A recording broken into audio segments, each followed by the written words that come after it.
this session would cover how to connect your board, and this is the board for the relay. Mostly we'll put it on port 1.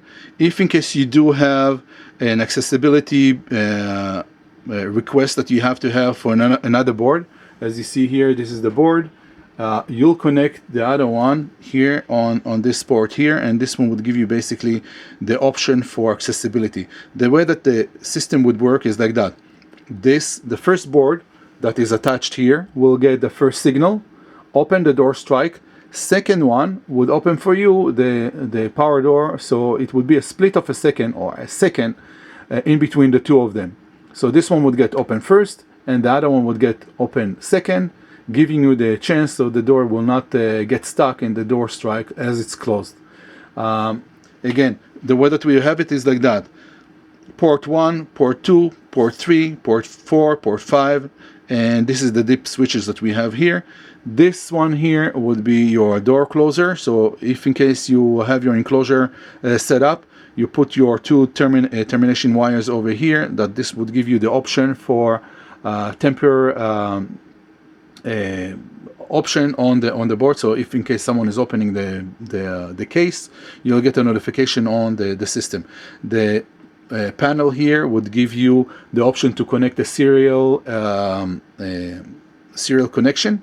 Keyscan is using 3 wires for this one. We're going to use the 2, 3, and 5.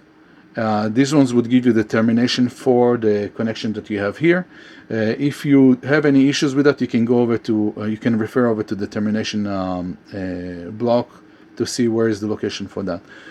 As we see here, we have already the netcom installed here.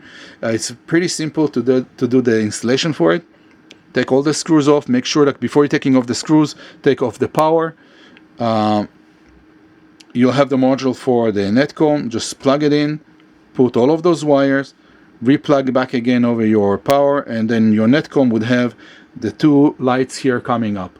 This would give you the option for seeing the netcom on the network and configure it. In this session here, you'll have door inputs, common, RT, request to exit inputs, common for it, and then auxiliary inputs again. And this one is used for feature connection. Don't use this one.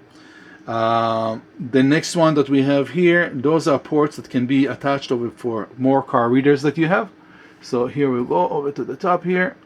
You can go and see those ones here, but remember not to use those ones for your door strike, otherwise it's going to burn for you the whole board. This session is completed.